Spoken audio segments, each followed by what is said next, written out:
Hi friends, welcome to my channel. ఆంధ్రప్రదేశ్లో ఉండే రైతన్నలకైతే CM Chandrababu ఒక పెద్ద శుభవార్తని అందించాడు.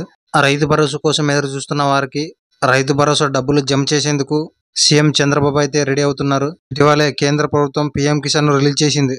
దాంతో పాటు సీఎం చంద్రబాబు రైతు భరోసా డబ్బులు విడుదల చేయాలనుకున్నారు. కానీ కొన్ని అనివార్య కారణాల వల్ల విడుదల చేయలేదు. అయితే ఈ తేదీ నుండి అయితే రైతు భరోసా కింద ప్రతి రైతుకు డబ్బులు జమ చేసేందుకు అయితే సీఎం చంద్రబాబు రెడీ అవుతున్నారు. ప్రతి రైతుకు రైతు భరోసా కింద డబ్బులు పడాలంటే ఖచ్చితంగా మీ గ్రామ సచివాలయంలో లేదా వార్డు సచివాలయంలో మీరు మీ డాక్యుమెంట్స్ ఇవ్వాల్సి ఉంటుందని సీఎం చంద్రబాబు అన్నారు. రైతులు గ్రామ సచివాలయంలో ఏమేమి డాక్యుమెంట్స్ ఇవ్వాలి, అన్నదాత సుఖీభవ పథకం కింద ఎంత డబ్బులు వేస్తారు, ఎప్పుడు వేస్తారు అనే విషయాల గురించి మొత్తం ఈ వీడియోలో తెలుసుకుందాం. మీరు చేయాల్సిందలా ఒక్కటే, ఈ వీడియోని అక్కడ స్కిప్ చేయకుండా లాస్ట్ వరకు చూడండి. అప్పుడే మేము చెప్పే ప్రతి మాట మీకు బాగా అర్థమవుతుంది. అలాగే వీడియోను ఒక లైక్ చేయండి. మీరు చేసే ఒక లైక్ మాకు మరిన్ని వీడియోలు చేయడానికి ఎంతో బూస్టప్ని ఇస్తుంది. కాబట్టి ఖచ్చితంగా లైక్ చేయండి. ఇక వివరాల్లోకి వెళ్తే, ఆంధ్రప్రదేశ్ ముఖ్యమంత్రి సీఎం చంద్రబాబు గారు ఎన్నికల హామీలలో రైతులకు ఆర్థిక సాయం కింద ఏటా 20,000 రూపాయలు అందిస్తామని చెప్పారు. ఇప్పుడు ఆ మాటకు కట్టుబడి రైతు భరోసా కింద డబ్బులు వేసేందుకు అయితే సంసిద్ధమవుతున్నారు.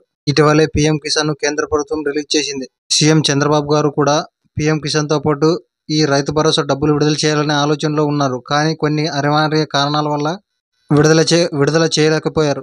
ఈ పీఎం కిసాన్ డబ్బులు ఇంకా రైతుల అకౌంట్లో జమ అవుతూనే ఉన్నాయి. ఇంకా పడని రైతులు ఈ నెల లాస్ట్ వరకు పడే అవకాశం చాలానే ఉన్నాయి.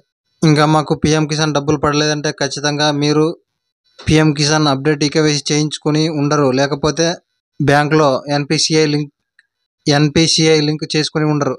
ఈ రెండు పూర్తి చేసినట్లయితే మీకు ఖచ్చితంగా పీఎం కిసాన్ డబ్బులు అనేవి మీకు జమ అవుతాయి. అలాగే అన్నదాత సుఖీభవ పథకం కింద సీఎం చంద్రబాబు డబ్బులు విడుదల చేసేందుకైతే రెడీ అవుతున్నారు. దీనికోసం రైతులు చేయాల్సిందల్లా ఒక్కటే, మీ గ్రామ సచివాలయంలో లేదా వార్డు సచివాలయంలో మీ యొక్క పొలం వివరాలు ఇవ్వవలసి ఉంటుంది. సచివాలయంలో ఏమేమి డాక్యుమెంట్స్ ఇవ్వాలో ఇప్పుడు తెలుసుకుందాం. మొదటగా మీ ఆధార్ కార్డు ఇవ్వాలి, అలాగే బ్యాంక్ అకౌంట్ ఇవ్వాలి, మీ పొలం యొక్క పాస్బుక్ ఇవ్వాలి, ఆర్ఓఆర్ ఇవ్వాలి.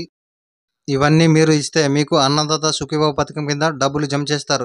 అలాగే గ్రామ సచివాలయంలో లేదా వార్డు సచివాలయంలో ఇప్పుడు రైతుల దగ్గర ఈకేవైసీ అనేది తీసుకుంటారు. కాబట్టి ప్రతి ఒక్క రైతు మీ గ్రామ సచివాలయానికి వెళ్ళి ఖచ్చితంగా మీరు ఈకేవైసీ చేయించుకోండి. లేకపోతే మీకు అన్నదాత సుఖీభవ పథకం కింద డబ్బులు అనేవి జమ అవ్వవు. ఈ ఈకేవైసీ చేసుకుంటేనే మీకు జమ అవుతాయి. అలాగే ప్రతి ఒక్క రైతు అకౌంట్కి ఆధార్ కార్డుకు ఎన్పిసిఐ లింక్ చేసుకోండి. ప్రభుత్వం నుండి డబ్బులు విడుదల చేసిన మీ అకౌంట్లో పడలేదంటే ఖచ్చితంగా మీరు ఆధార్ కార్డుకి అకౌంట్కి లింక్ చేసుకోకపోవడమే. కాబట్టి ఖచ్చితంగా ప్రతి ఒక్క రైతు ఆధార్ కార్డుకి అకౌంట్కి లింక్ చేసుకోండి. కేంద్ర ప్రభుత్వం పీఎం కిసాన్ను 3 దఫాలుగా ఎలా ఇస్తుందో అలాగే రాష్ట్ర ప్రభుత్వం కూడా అన్నదాత సుఖీభవ పథకంను 3 దఫాలుగా రైతుల అకౌంట్లో జమ చేస్తారు. అన్నదాత సుఖీభవ మొదటి విడతగా 5,000 రూపాయలు మీ అకౌంట్లో జమ అవుతాయి. ఈ డబ్బులు ఎప్పుడు మీ అకౌంట్లో జమ అవుతాయంటే మార్చిలో లాస్ట్లో లేదా ఏప్రిల్ మొదటి వారంలో మీ అకౌంట్లో జమ అవుతాయి.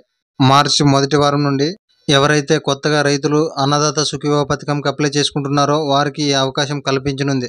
కొత్త వారు మార్చి 1 నుండి అప్లై చేసుకోవచ్చు.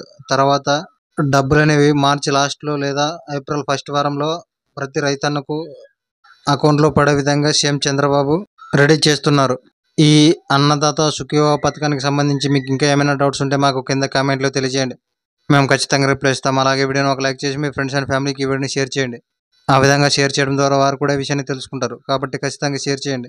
అలాగే మా ఛానల్ సబ్స్క్రైబ్ చేసుకుని పక్కనే ఉండే గంట బెల్ నొక్కండి. అలా నొక్కడం ద్వారా మేము పెట్టే ప్రతి వీడియో మీకు ఖచ్చితంగా నోటిఫికేషన్ రూపంలో వస్తుంది. అప్పుడు మీరే ముందుగా చూడొచ్చు. Thank you for watching.